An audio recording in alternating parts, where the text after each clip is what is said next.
How to set WhatsApp profile picture without losing its quality.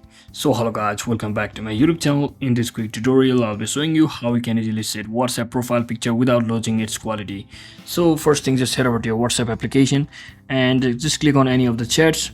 So first step, what you need to do is just tap on this paperclip icon right next to your camera logo. So just tap on this and you can choose any one of these options. I'll just select gallery. So I'll just choose one of these photos. So before you choose any of the photos, just make sure you have enabled this SD button over here. So just send. You can actually send it to yourself as well. So once you do that, now all you have to do is just save the particular photo just like this.